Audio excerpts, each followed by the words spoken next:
은퇴 후 나를 다시 찾은 사람들 제2의 인생 도전기. 여러분, 혹시 요즘 잠들기 전에 이런 생각 자주 하시나요?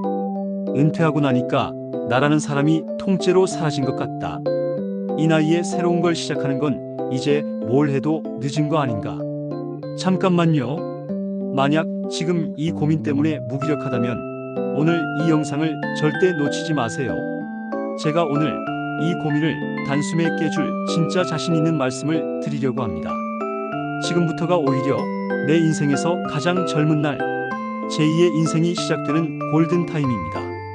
오늘 영상에서는 평생의 역할을 내려놓고 나를 다시 찾아 새로운 도전으로 인생이 완전히 달라진 사람들의 가슴 뛰는 이야기 3가지를 들려드릴 거예요. 그리고 그들이 인생을 바꾼 단 하나의 비밀까지 지금 바로 공개합니다. 1. 70세 카메라를 잡고 평생 직업을 찾다. 평생 공무원 취미였던 게 70세에 평생 직업이 될 줄 누가 알았겠어요? 이분은 평생을 정년 보장된 공무원으로 일하셨던 70대 남성분이에요. 퇴직 후 3년 매일 아침 눈을 뜨면 공허함, 소속감 상실, 그리고 심한 우울감까지 내가 쓸모없는 사람 같았다며 힘든 시기를 보내셨다고 합니다. 그러다 어느 날 며느리가 부탁한 손주 사진을 스마트폰으로 찍어주다가 문득 깨달았대요. 셔터를 누르는 순간만큼은 잡념이 사라지고 꽤 재밌는데? 그때부터 거창한 카메라 대신 매일 손에 쥐고 다니던 스마트폰으로 동네 풍경을 찍기 시작했어요. 동네 문화센터에서 사진 기초 기술을 배우고 지역 사진 동호회에 나가 사람들과 교류하며 사진 찍는 재미에 푹 빠지셨죠. 물론 처음엔 쉽지 않았습니다. 용기를 내서 출품했던 지역 공모전에서는 연달아 쓴맛을 보기도 했대요. 하지만 나이가 무슨 상관이냐는 생각으로 포기하지 않고 계속 도전하셨고 결국 72세 지역 사진전 입선.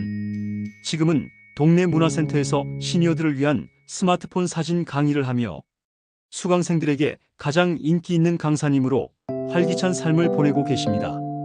그분이 제게 한 말이 아직도 기억나요. 나이 들어서 처음 하는 일은요, 젊었을 때 성취보다 훨씬 더 설레고 더 짜릿하고 더 기쁘더라고요. 실패해도 다시 도전할 힘이 생겨요. 2. 위로의 글씨. 68세에 새 직업을 선물하다. 내가 가진 작은 능력이 누군가에겐 큰 위로가 되고 제2의 직업이 됩니다. 68세 여성분은 갑작스럽게 남편을 먼저 떠나보내고 20년 가까이 집이라는 공간 안에서만 혼자 지내셨어요. 하루하루가 같은 무늬로 반복됐고 무기력감이 너무 심해져서 나는 이제 세상에 쓸모가 없어졌나 하는 절망감까지 느끼셨다고 합니다.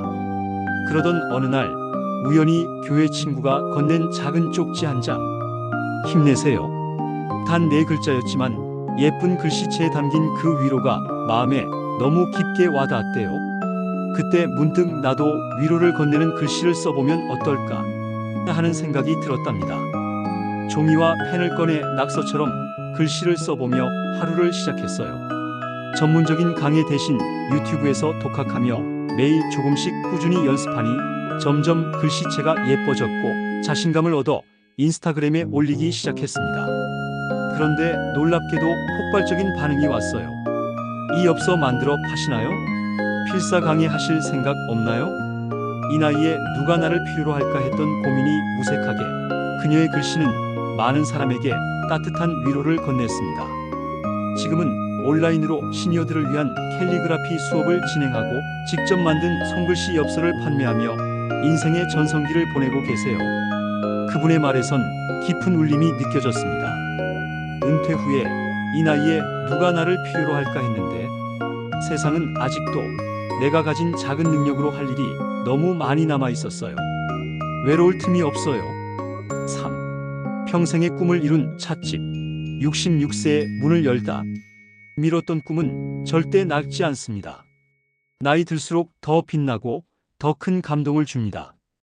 66세 여성분은 젊었을 때부터 자신만의 아담한 카페를 운영하는 것이 꿈이었다고 해요. 하지만 육아, 시부모님 봉양, 남편의 사업 뒷바라지, 수십 년 동안 꿈은 그저 마음 한켠에만 깊숙이 넣어두셨죠. 그러다 은퇴 후 매일 반복되는 무료함 속에서 문득 이런 생각이 들었답니다. 다른 사람을 위해 평생을 살았는데 이제라도 딱 1년만 나를 위해 살아볼까. 더 이상 나이를 핑계 대지 않기로 결심했습니다. 큰돈 대신 작은 공간을 빌려 직접 벽지를 바르고 가구를 배치하며 자신만의 찻집을 꾸몄어요. 이름도 그녀의 꿈처럼 작은 행복이라고 지었죠. 놀랍게도 손님들은 대부분 또래 시니어분들이에요. 이곳은 단순히 차를 마시는 공간이 아니라 같은 고민을 나누는 사랑방이 되었습니다. 카페 사장님과 손님이 아니라 친구, 이웃 같은 관계로 지내면서 새로운 소속감과 삶의 활력을 되찾으셨대요. 새로운 도전은 고독하다는 편견을 깨고 꿈을 통해 새로운 공동체를 만들었죠. 가장 늦었다고 생각했던 66세 이룬 꿈에 대해 그녀는 이렇게 말했습니다. 꿈은요, 늦게 이루어지면 더 감동적이고 더 특별합니다. 이 작은 찻집이 제 인생에 다시 한번 불을 지펴줬어요. 결론, 제2의 인생이 열린 사람들의 공통점 3가지. 이 3가지 공통점을 붙잡은 분들은 모두 은퇴 후 인생이 완전히 달라졌습니다. 첫째, 하고 싶은 걸 작게라도 지금 바로 시작했다. 크게 준비하지 않았습니다. 사진 한 장, 글씨 한 줄, 찻집 한 평. 작은 실천이 큰 도전과 기회로 이어졌어요. 둘째, 나이에 제한을 두지 않았다. 이 나이에 뭘 이 말을 입에서 지운 순간 기회가 찾아왔습니다. 나이는 당신을 막을 수 없습니다. 셋째, 사람들과 연결되기 시작했다.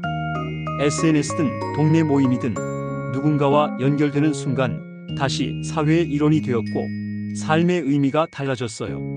마무리하며 여러분, 오늘 3분의 이야기 어떠셨나요? 혹시 마음속에 오래 간직했던 나만의 작은 꿈이 다시 떠오르지 않으셨나요? 기억하세요. 지금부터라도 하면 늦은 게 아니라 지금 시작하니까 인생에서 가장 빠른 때입니다. 여러분의 빛나는 제2의 인생, 저도 끝까지 응원할게요. 영상이 도움이 되셨다면 좋아요와 구독, 그리고 여러분이 해보고 싶은 제2의 꿈을 댓글로 꼭 남겨주세요. 여러분의 새로운 이야기를 다음 영상에서 또 함께 나누겠습니다. 감사합니다.